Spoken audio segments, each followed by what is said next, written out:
tama yung ginagawa ni Senator Robin Padilla na imbestigahan na tong PCO kasi napakarami na po. Kung pagbabanggain mo nga, pwede ka nang gumawa ng ilang episode ng Castro versus Castro. Dahil mismo yung mga sinasabi, maraming instances, yung sinasabi mismo ni Yusek Castro, binabangga niya sa mismong sa mismong yung isang Preskon. isang preskon niya. Sinabi niya ngayon, mamaya babanggain niya na yung sinabi Sa niya. dulo, no? Lagi Pagkadulo. po kasi ang problema kasi ni Castro, pinauso niya sa press conference ng PCO ngayon, hindi mga datos kundi atake. Correct. No, yung inuuna niya kasi yung atake sa mga Duterte. Kaya lahat po sinisisi sa Duterte, may problema, Duterte ang may problema. May imbis na sagutin ng datos yung mga totoong problema, paninisi sa mga Duterte ang gusto nila, partner. Kaya eto, totoo na nagagamit ang PCO bilang propaganda, hindi na po bilang paglilinaw ng hindi issue yung programa ng mga pamahalaan. Sa bagay, ano nga ba ang programa ng pamahalaan? Ano pa ire-report ni Castro kung hindi siya atake, partner? Tama dyan, partner, para makita naman natin si Attorney Claire Castro dyan sa Senado pag nag-umpisa yung investigasyon nito, Senate hearing, partner, KPL. Oo, partner, dapat magkaroon talaga ng investigasyon, ano? Tama ako dito sa ni Senator Robin Padilla at mga partner, kung natatandaan ninyo, mismong si dating Executive Lucas Bersamin napagsabihan nga itong si Claire Castro. Ano sinabi, partner? Na ayusin daw yung kanyang mga testimonya, yung kanyang mga nagiging pahayag. At wag parang isang vlogger lang kung magbigay ng pahayag. Correct. Oo, para sa akin, partner. No? Ito sa akin. Partner, may nakalimutan ka pa. Wala ka sa palengke. Yun! Tama. Nagiging palingkira ngayong nagiging datingan. palingkira. Ang pangit nga di ba? Partner. Si Castro ba pangit? Hindi, maganda siya, partner. Oh, maganda. Oo. Nilinaw natin. Pero ang pangit, partner, para sa ahensya ng Presidential Communications Office. Partner KPL. Nawawala Teka lang, ka na. partner Sige, KPL. sige. Binati mo, maganda daw yung... Sabi mo, maganda si Claire Castro. Sinong mas maganda, Claire Castro, asawa mo? Siyempre, sa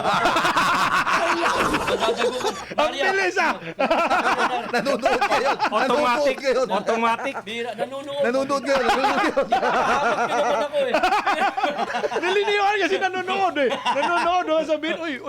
Uy.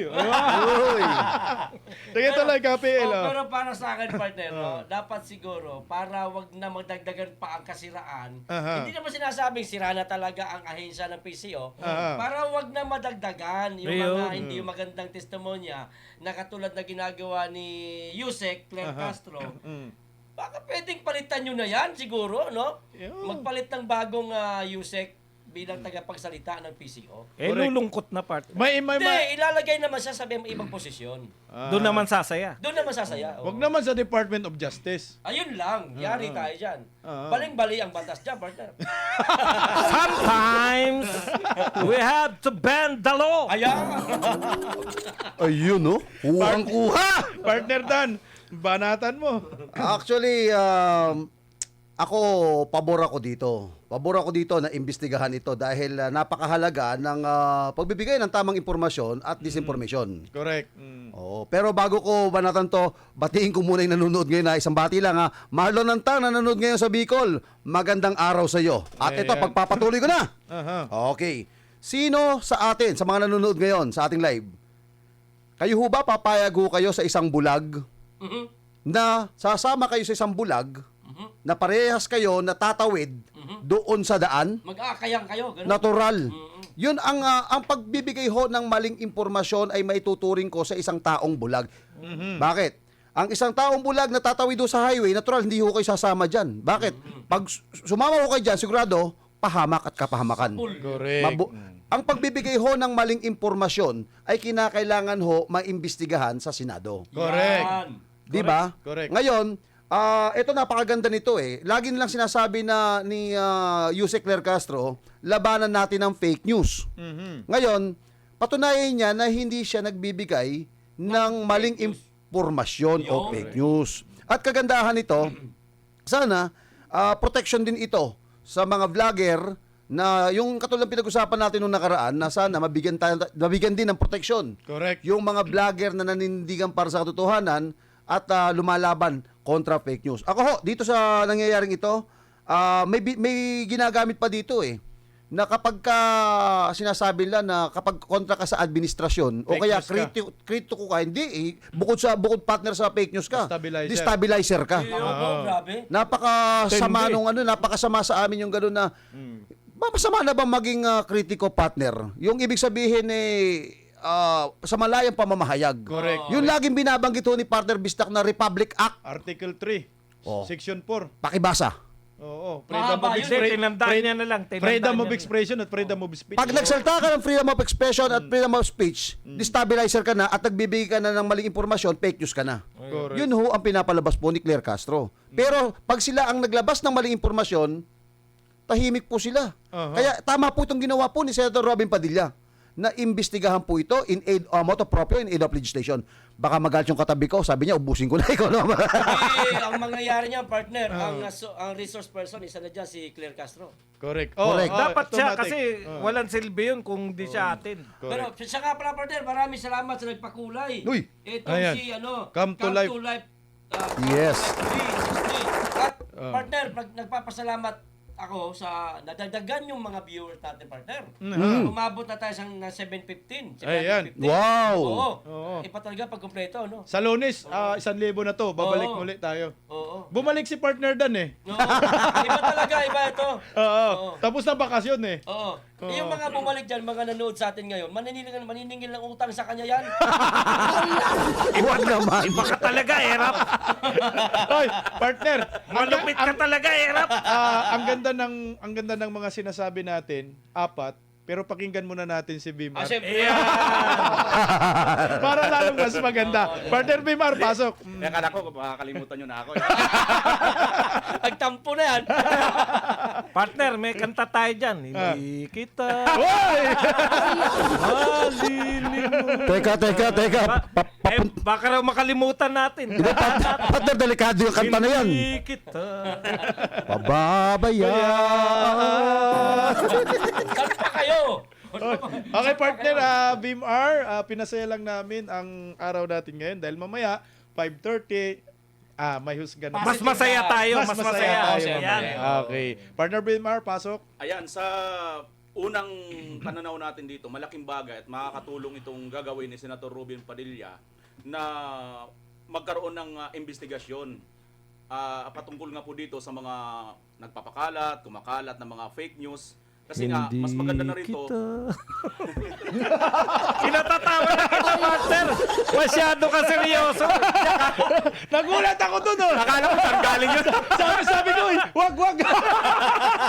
Pinapatawa lang natin. Sabi ko, live to. Partner Akala ko Bimar. saan galing yun eh. Kinilabutan ka ba? Okay, partner Akala Bimar. ko yung kausap na ni President BBM yun. Naririnig ko na. Okay, partner Bimar, pasok. Okay, tutuloy natin. Si Senyor. Oo, si senior na eh. Eh di, ngayon nga, no? Kasi may mga pronouncement kasi ito si Attorney Claire Castro. Minsan, napanood natin ng kanyang vlog. Sinasabi niya minsan na pag nandiyan daw siya nakaupo or nakatayo dyan sa pagiging PCO, ay lahat ng kanyang sinasabi, talagang official yan, dyan galing dito sa office ng admin or kay Pangulong Marcos. And then, dito naman sa kanyang, pagdating naman sa kanya ritong pagbablog, talagang, kung doon pa nga lang sa kanyang office, makatera na siya at makabanat na siya dito sa mga kritiko ng administrasyon, mas matindi pagdating sa kanyang vlog. Ito ay isang magandang ni Senator Robin kasi nga, marami ang mga followers nito na mabibigyan ng linaw. Kasi nga, kamukha niyan, pag tinatanong itong si Attorney Claire Castro, Yusek Castro, dyan sa mga press corps, kung hindi niya alam ang sagot, paiwas siya. Kung hindi na nga siya umiiwas, tumitira pa siya pabalik sa mga Duterte. Yun ang masakit mga kapartner, mga kabirada na ginagawa nitong Yusek na ito. Dapat dito liwanagin niya ano ba talaga ang kanyang posisyon.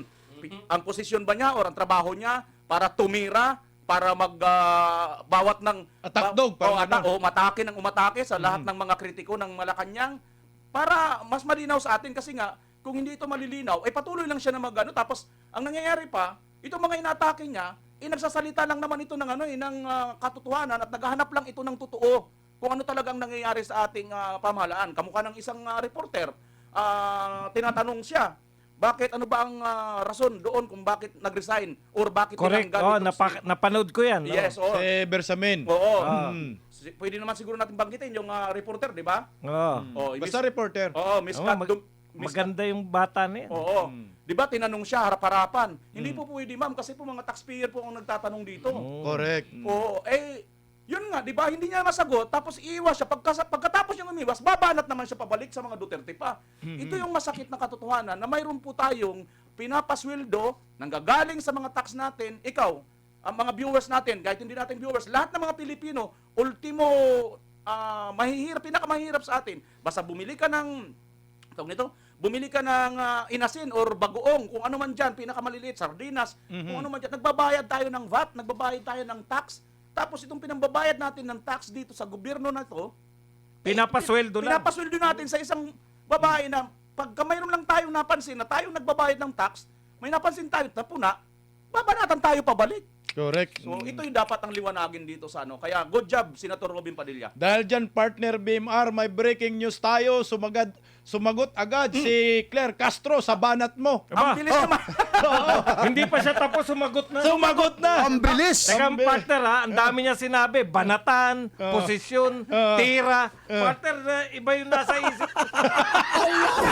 Parang gusto ko na naman kantahan to, partner. Okay, bago yan sa kanta, partner. Alin na sinagot niya doon? Alin? Ito po yung breaking news, mga kapartner, mga kabirada dyan sa comment section. Sumagot po si Claire Castro. Ang sabi Kay niya BMR. kay Senator Robin Padilla. Kala ko kay BMR. Tungkol sa pag-iimbestiga po sa PCO. Yun. Ang sabi po ng PCO, ikinalungkot ng palasyo ang inihaing resolusyon ni Senator Robin Padilla na layong imbestigahan ang Presidential Communication Office dahil sa umano'y pagpapakalat nito ng unverified at nakakalitong impormasyon sa publiko. Ang sabi ni Claire Castro, English partner, it's a kinda sad. It's a kinda disappointing. Ayon po kay Yusek Claire Castro. Partner ba dong? Yan. Well, it's a kinda.